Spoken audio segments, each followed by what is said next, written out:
Hello, thanks for joining us on Nationwide. I'm Ruth Aguele. The Court of Appeal sitting in Abuja has reserved judgment in the main appeal filed by the Governor of Kano State, Abba Yusuf, challenging his removal from office by the Governorship Election Petition Tribunal and all the cross appeals in the matter. Judiciary correspondent Austin Ayembe will tell us about it. Before the Court of Appeal are the main appeal and 3 other cross appeals. In the main appeal, the appellant Governor Abba Yusuf is urging the court to set aside the judgment of the Election Petition Tribunal for misapplication of law. Counsel to the appellant, Aguele Olanipekuno, Advocate of Nigeria, adumbrating after adopting his brief of argument, said that the main issue was the voiding of ballot papers for not being stamped or signed, which cannot be the correct position of law, citing provisions in Section 71 of the Electoral Act 2022. He contended that doing so was like the tribunal rewriting the election jurisprudence. He also challenged the tribunal's decision to affirm APC governorship candidate Nasir Gawuna for not being joined in the petition at the tribunal. Counsel to APC Akin Olujumi, Senior Advocate of Nigeria, urged the court to uphold the judgment of the tribunal as the stamping and signing of ballot papers is against INEC regulations and that INEC did not even challenge that decision. On non-joining of the APC governorship candidate in the petition at the tribunal, Olujumi said votes are cast for political parties and members benefit from outcome. The court also reserved judgment in the cross appeal by APC challenging the eligibility of Governor Abba Yusuf to have stood for the March 2023 election, having not been a registered member of the NNPP as at the time of election. Aguele Olanipekuno, Advocate of Nigeria, has in his argument of the cross appeal said it is a mere academic exercise as the Supreme Court had ruled that political parties decide who their candidates are. In another appeal by the NNPP, Awomolo, Senior Advocate of Nigeria, argued that the tribunal was wrong to delve into recounting of ballots papers in chambers, as was done where it arrived in the cancellation of more than 165,000 votes from the governor's total votes in 32 local government areas. In the appeal filed by INEC, Abubakar Mahmood, Senior Advocate of Nigeria, agreed with the submission of Aguele Olanipekuno, Senior Advocate of Nigeria, that the lower tribunal erred in carrying out a recount of ballot papers in chambers, not in an open court, to arrive at the judgment, as tribunals are restrained from doing so under Section 137 of the Electoral Act. He said the primary function of the court is to give effect to the will of the voters, not to recount or recalculate, as doing so amounts to rewriting the election's jurisprudence, and urged the court to set aside the judgment. But the APC Council prayed the court to uphold the judgment of the tribunal as all the necessary processes were followed in accordance with the Evidence Act, citing some cases. The Court of Appeal has up to 20th of November 2023 to give verdict on the appeals heard. From the Court of Appeal, Austin Ayembe, NTA News. The Inspector General of Police, Kayode Egbetekun, has ordered the redeployment of Imo State Commissioner of Police, Mohammed Berde, to the force headquarters on special duty. A statement by the force notes that the IGP's decision to redeploy the CP underscores the police force's unwavering dedication to maintaining strict neutrality throughout the electoral proceedings. The force says the redeployment was not an indictment on the affected officer, but rather part of a broader strategy aimed at promoting transparency in the electoral security management. The statement further says the IGP is resolute in ensuring that a secured environment is provided for all stakeholders in the electoral process. Under its peer review mechanism, the Inter-Party Advisory Council, that is IPAC, is touring states of the Federation to assess the performance of governors, while in Kano, leader of the IPAC delegation, Ralph Mosu, disclosed that the main objective is to ensure that Nigerians get what they expect from those elected into leadership positions. Abdullahi Mustafa reports. Ralph Mosu, who is also the national chairman of the African Democratic Congress, ADC, alongside that of the Action Alliance, Adekunle Omoje, and other stakeholders were in Kano for the peer review mission. They toured 12 sites of various development projects being undertaken by Kano State Government. The mission is to ascertain how far the elected government has gone in delivering the dividends of democracy 5 months into its inauguration. Hospitals, schools and road projects were the key sites toured and assessed. We attend to 35,600 antenatal cases a month. This is the statistics for September. We recorded about 5,888 deliveries, in addition to 560 cesarean sections. And all this free maternity and child health is afforded by the state government free. Very, very impressive. And you can imagine what the kind of service the people of Kano is getting. That's good. IPAC, leader of the assessment team, Ruth, also wants to be sure that the quality of democratic governance is upgraded. Report of the peer review mission is expected to be presented to President Bola Tinubu and leadership of the National Assembly. In Kano, Abdullahi Mustafa, NTA News. Determined to match words with action, the Retreat for Ministers and Presidential Aid has proactively come up with key performance indicators in line with the 8 priority areas of the Bola Tinubu administration, with the theme delivering on the renewed hope agenda. Well, guests on NTA's Good Morning Nigeria believe the optimism is high in translating the campaign promises to reality, which will be prioritized across the value chain. Lydia Sampson reports. A performance bond was signed at the retreat by the ministers and other key players, in addition to the resolve for intensified strategic planning and citizen engagement. Guests on Good Morning Nigeria are emphatic that visible results impacting the people will begin to unfold. Key takeaways from the retreat, they noted, revolves around fighting poverty and corruption, job creation, security and inclusivity. The guests are, however, unanimous that enshrining the 3 C's, coordination, collaboration and cooperation across various sectors, is critical. And I'll tell you, the president is very determined that this is just not the old time where anybody, any minister or a government official can just do what they wanted. You had to work based on the 8 priorities of the government, and you'll be scored. There was a statement by the president at the opening session where he described where the entire members of the retreat, and by the way, PAMSECs too were there. So he told them to consider themselves in a tunnel, and that the direction that tunnel is leading them to is where they should be headed. Anyone who is thinking otherwise is not part of the team. So he was that clear. That was the kind of energy I saw in the entire 3 days of the process. What is normally done in every country, if you want to make this transition, is first to have a vision. You know, there's this emphasis of 8-point agenda, but they have to capture it in a vision that can resonate with citizens. Policy drivers adopted at the retreat, the guest retreat is part of Nigeria's journey to institutionalize performance evaluation as a country in line with the global model of performance delivery management system. They also suggested the adoption of a national development strategy. In Abuja, Lydia Sampson, NTA News. The Senate has urged authorities to, as a permanent solution to recurring flood, construct dams and other water channels in areas affected.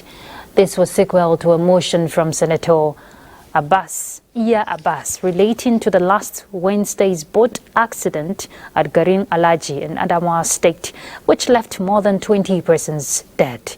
The lawmakers suggested that dredging of River Benue, River Niger and others should be included in the 2024 budget. They also asked NEMA to assist victims of flooding across the country. All right, we'll cross to Lagos now to join Hingino. She has the next set of reports for us. Hingino. Thank you, Ruth. The federal government has shut down some sections of the third mainland bridge in Lagos. This means motorists will not be able to use the ramps that provide access to Adekunle and Ebutemeta for the next 2 weeks.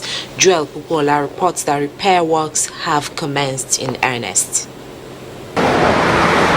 For these motorists, it is a race against the clock following the extension of the time of closure from 7 to 9 a.m. to allow workers beat the Monday morning traffic. And as the clock chimed at 9 a.m., contractors put up these barricades at both ends of the ramp, leading into Adekunle from the island and Iyanowo. The reality became all too sudden as some motorists began begging for passage despite several earlier news reports and traffic advisories campaign. How do we get to Yaba now? Yaba, straight and then follow that one way. These two ramps are closed at the moment that people should use alternative routes. And we've told them where to go to. If you're coming from the island and you want to go to Ebute Metta, don't come on Third Mainland Bridge. Just use a co-bridge. Go to Akpogbo. Go to Akpogbo, Western Avenue, Funshaw Williams. And then you can descend at Jibo and then still link Ebute Metta. Or you use Kata Bridge. The Federal Controller of Works, Engineer Lukrede Keisha, says traffic violations will not be tolerated as the first phase of work, which is expected to last for 5 weeks, begin. We will concentrate on removing and changing the defective expansion joints. Then milling of the asphalt overlay. We overlay with a new asphalt. Thereafter, we can open to traffic while they work at the parapets, the missing guardrails, and the paints. That one can be going on while traffic is ongoing. The repair work on the bridge is expected to last for 3 months and covers an extensive scope of work. In Lagos, Joel Bukbola, NTA News. In line with the vision of the Chief of the Army Staff, Major General Taoreed Lagbaja, to ensure a well-trained force, the Nigerian Army is focused on equipping officers with qualities required for effective leadership, particularly for staff officers of the Nigerian Army in a joint operating environment. This was reiterated by Corps Commander Nigerian Army Electrical and Mechanical Engineers at the inauguration of Junior Officers course at the Nigerian Army College of Logistics and Management in Ojo, Lagos. Amaka O reports. Hard work and commitment, avoiding distractions and procrastination are essential values required for these officers at the Junior Leadership and Officers Course 223. The officers were urged to pursue their research in originality and avoid academic plagiarism. The mandate of the college now is to, I quote, produce efficient logisticians and staff-trained officers with requisite leadership skills that are capable of effectively discharging their duties in both joint and combined operations at formation and higher levels using contemporary military management concepts and techniques. In a lecture titled The Making of Effective Leaders and Staff Officers in a Joint Operating Environment, Corps Commander Nigerian Army Electrical and Mechanical Engineers, Major General Hassan Tafida, provided insights on the relevance of effective leadership in navigating a joint operating environment. Logistics is the backbone of every operation in the military. They must command properly. They must have the knowledge of assessing the logistic requirement they have and how to manage it properly, to put it into good use, to succeed in every endeavor they are doing, whether the normal administration or operational issues. Nigerian Army, through its robust capacity building for officers, remains deliberate and resolute in ensuring a safe and secured nation for all Nigerians to thrive. In Lagos, Amaka O, NTA News. Those are the reports from Lagos. Nationwide will continue in Maiduguri after this break. Do stay.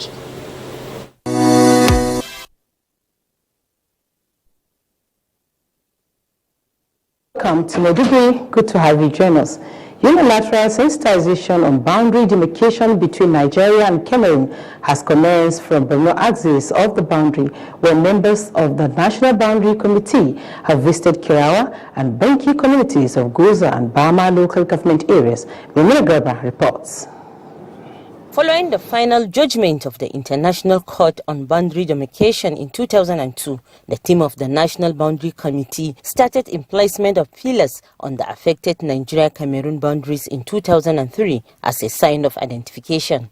This latest visit by the National Boundary Committee is a follow-up on the previous initiative with emphasis on broad-based enlightenment of frontline communities on the way forward and necessary measures of safeguarding the sanctity of harmonious coexistence of people across the divides.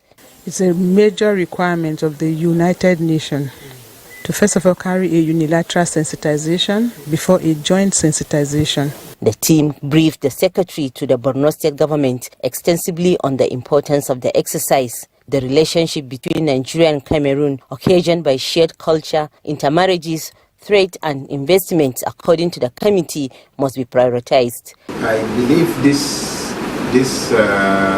issue of clear demarcation of our boundaries is a major issue that we have to actually support as a state. People of all the places visited so far have given assurance of their total support for the success of the exercise. In Maiduguri, Maimuna Garba, NTA News.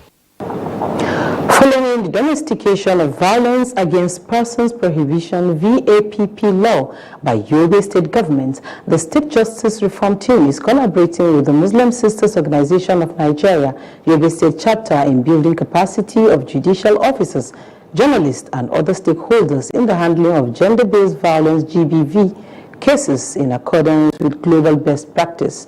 Adam Yusuf reports. Assembled in this hall are representatives of various units of legal profession and security personnel, among others. As critical stakeholders, they were brought together by the Muslim Sisters Organization of Nigeria to further enhance their capacity in handling GBV-related cases in Yobe State. We, both of us and the other GBV, we find it very important that we should follow the case up to the end until we have the survival is given her right and the culprit is being punished. Together we fought for Buffalo, and it is about to be implemented with a special court. At the one-day session, topics such as GDV laws, teams interview techniques and GBV case management, trauma-informed approaches and evidence collections, among others, were brought to the front burner with a view to harnessing and harmonizing instruments of dealing with GBV cases. Law, and we all know that these are the legislation that regulate the activities of the forms of GBV. About this state, with the inclusion of SCGL, Administration of Criminal Justice System in the state, the Child Protection Law. It is a good effort which will broaden the knowledge of stakeholders in the state so that to improve on what they are doing regarding the GBV cases in the state. Develop, we are getting there. It is reducing, not as before, because we are having more conviction and it serves as deterrence to others. So the program is funded by the government of Japan with the support of the United Nations Women in Damaturu. Adam Yusuf, NTA News. That does it from the Home of Peace. Nationwide continues with Ruth in Abuja. Ruth, is back to you. Thank you, Ladidi. Well, the Hamilton haze has announced its arrival in Kebbi State and is gradually creeping into people's lives and businesses. But cases of fire outbreaks caused by the dry and dusty wind with the attendant losses are usually at its peak during the season. Not pleasant, right? Well, this is why correspondent Hassana Abubakar Koko in this report takes a look at measures to prevent the mishap in the state.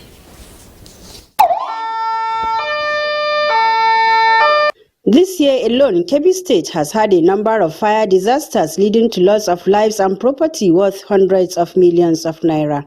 The dry and hazy season is also a usual propeller for fire outbreaks in the past years. Although there are many other causes of the fire incidents at this time, the major reasons experts attribute to carelessness and ignorance. Causes of fire, it's interrelated with the harmattan because keeping inflammable liquids in their houses, indiscriminate bush burning, open waste burning, they are the part of the things that normally cause fire outbreak in harmattan season. These disasters, they say, are avoidable.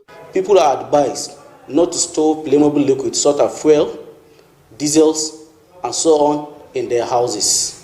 When you are leaving a home or office, please make sure we switch off all the electrical appliances. We all know that a NEPA will take a light, sometimes they will take it in a normal voltage and return it in a high voltage. From Birnin Kebbi, Hassana Abubakar.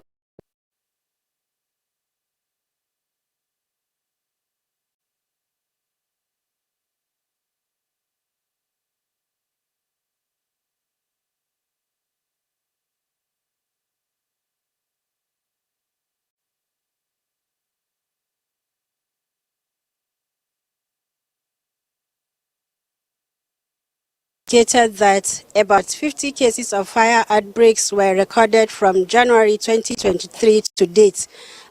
This has no doubt calls for proactive action. And that's why I invited the Deputy Director, Kebbi State Fire Service, in person of Bashir Bello. Good afternoon, sir. Good afternoon.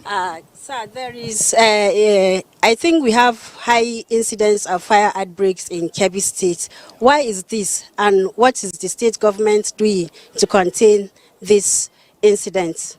So, the main problem that usually used to cause fire outbreak in Kebbi State is because people doesn't like to adhere with the fire prevention tips.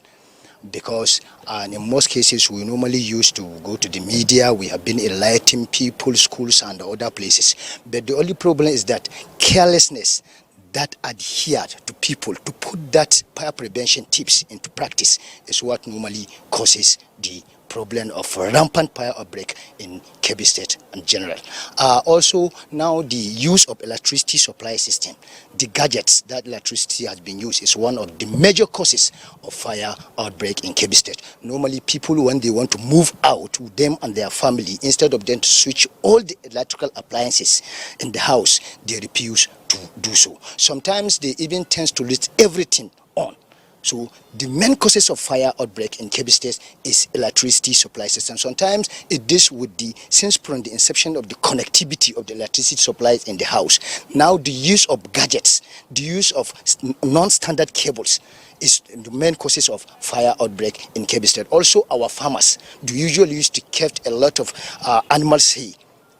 Instead of that, to keep them in an order so that even if people in small boys are playing with matches or other things, it will not pick up the fire outbreak. So lack of keeping animals feed in a very nice place and in a very method that we use to educate people is usually what causes the fire outbreak again. And also again, sometimes you find out that those people that are doing business in terms of the people who are selling meat, the people who are intermingling with fire, in the course of conduct their business normally used to causes fire outbreak, because when they finish their businesses, instead of them to bring out the firewood and also put them fire, they tend to leave it like that. And a situation whereby normally in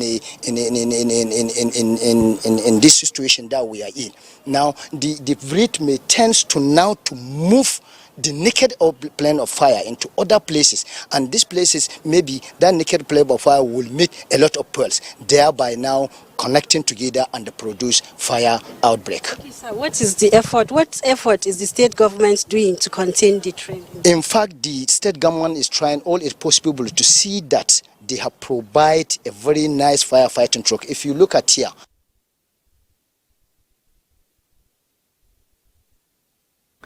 Okay, we apologize for loss of signal there. Birnin Kebbi, our correspondent, talking about Hassana, speaking on ways of curtailing fire outbreak in the state. Now, not just for Birnin Kebbi alone, we should heed to that advice, because we know prevention, they say, is better than cure.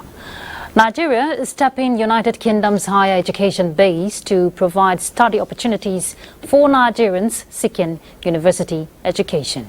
Now, this is coming from Minister of State Education at a meeting with the Nigerian UK Steering Committee on Transnational Higher Education.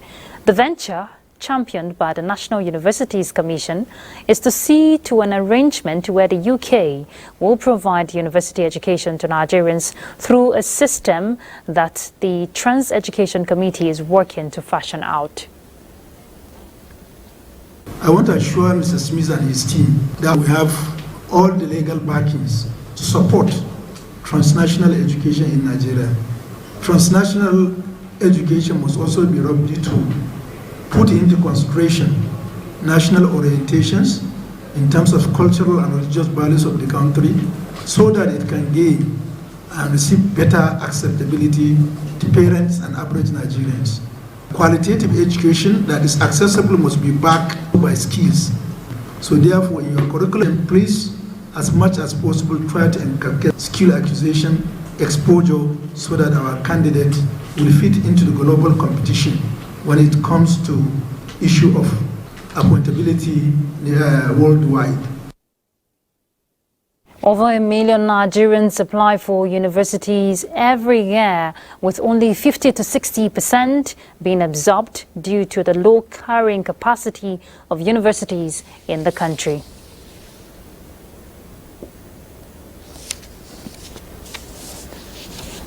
As the world moves fast to embrace ICT, there is need for youths to develop themselves to meet the demands of the moment.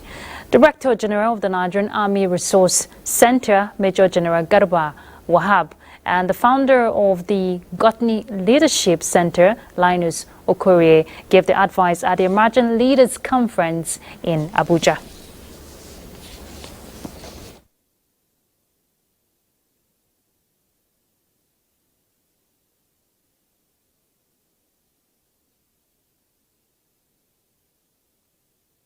So we have what it takes.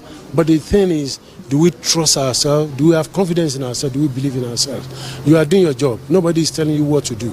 Yet, when you tell the director or whoever is responsible to put what you've covered there, and a program comes maybe from US or UK, you prefer to use that one than to use yours. And that's the problem we must guide against. And that's the challenge the young ones have.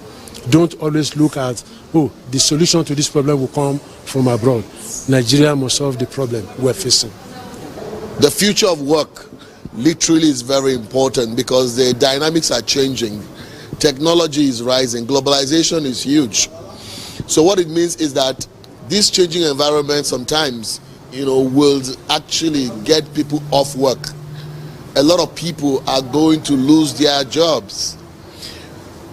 So because of that, it is important that for our young people to begin now to prepare themselves with the type of leadership skills that they need to function in this new world we're talking about. The missing link is vision. You have to have vision. Don't be moved by what you see, be moved by what you want. What you want internally. Use your imagination, because what you see inside, you can manifest and make real. Right, we'll look at all the issues. Continuous sensitization on vehicle maintenance as well as compliance with traffic rules are gaining positive result in terms of safety of motorists and other road users, especially during the dreaded Ember months and beyond. Grace Anyaleke finds out how this plays out in Ibadan. Last 4 months of the year, commonly referred to as the Ember month, has since time immemorial sent people panicking for the fear of tragedies mythically associated with this period of the year. However, most of the mishaps that occur during the period has been attributed to increasing activities and vehicular movements peculiar to the season.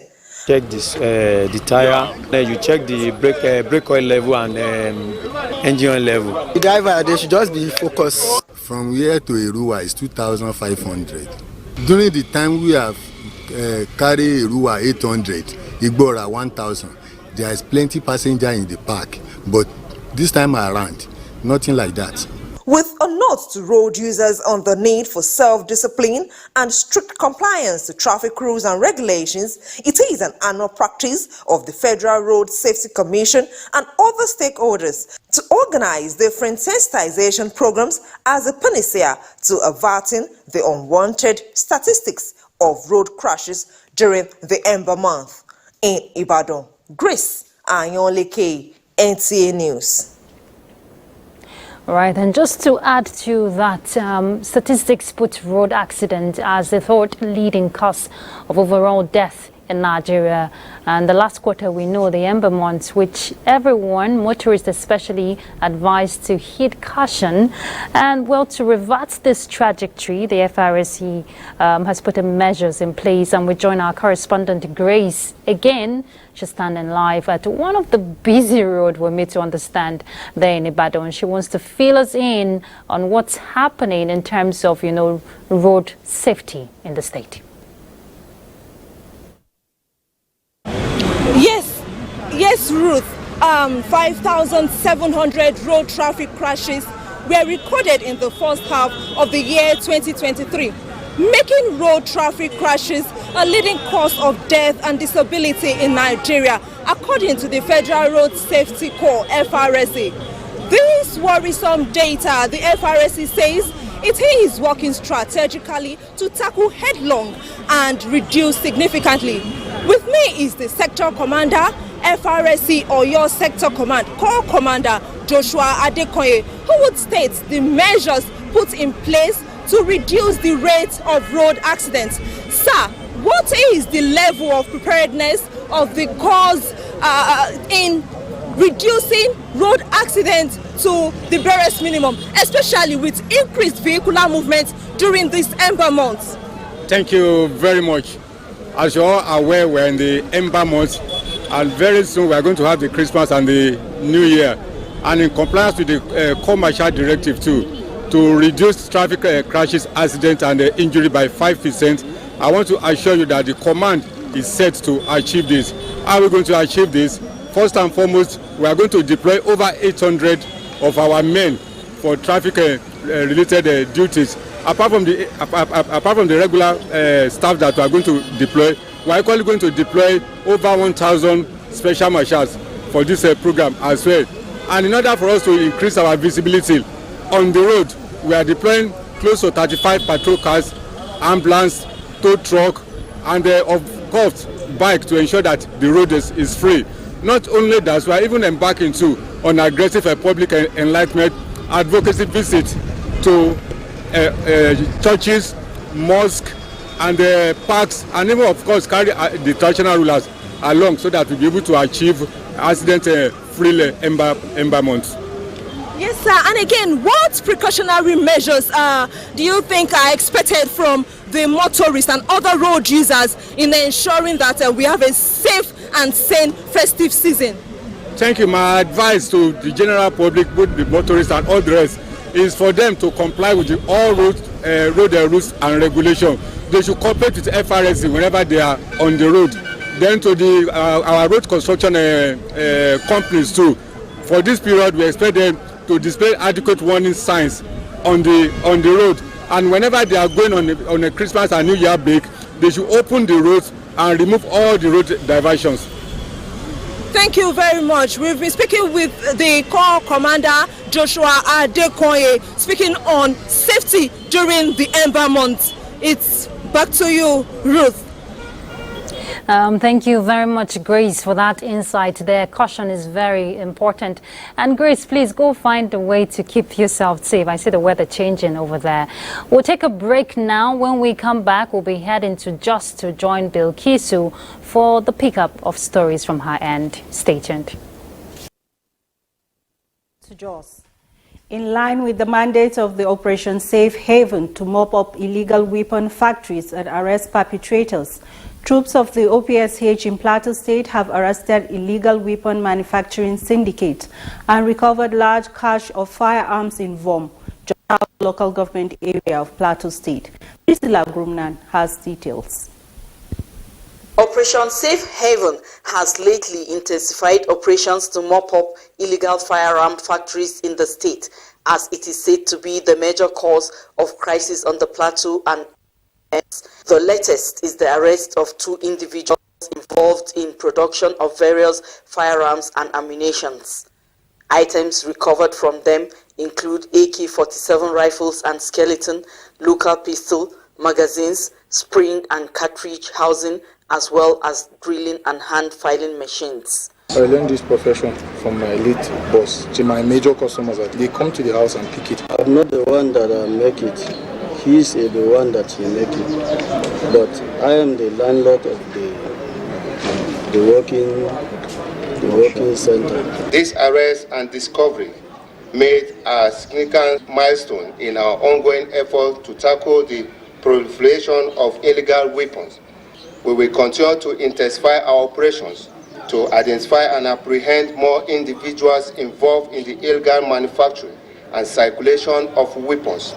The media officer, while restating the commitment of OPSH to maintaining peace and security in the state, assured that the suspects will be charged to court as soon as investigations are concluded. In Jos, Priscilla Grumnan, NTA News. As part of its mandate to minimize corruption and promote ethical practices in government establishments, the Independent Corrupt Practices and Other Related Offences Commission, ICPC, has inaugurated a 6-man member committee of Anti-Corruption and Transparency Unit of the University of Jos. Indiang and Abuja reports. The 6-man committee is to work closely with the management of the University of Jos in promoting a transparent and accountable workforce through sensitization of staff on dangers of corruption. The creation of MDS was initiated by the Independent Corrupt Practices and Other Related Offences Commission in collaboration with the Office of the Head of Service of the Federation as part of its preventive mandates in monitoring, identifying, and addressing lapses in the operational system of government establishments. In keeping with this mandate, the committee pledges to serve as the watchdog of ICPC in the institution to ensure due process is followed in all administrative procedures. Our nomination into this committee and subsequent inauguration places on us a huge moral burden to conduct ourselves in a manner that will not suggest that we are guilty of the very menace we are trying to cut. Vice Chancellor of the university, representative, states that the institution is conscious of ICPC Act towards curbing corruption and challenge the committee to ensure the aim of the committee is achieved. It is a good thing that this committee has been inaugurated so that it will create that form of awareness and consciousness on the part of everybody.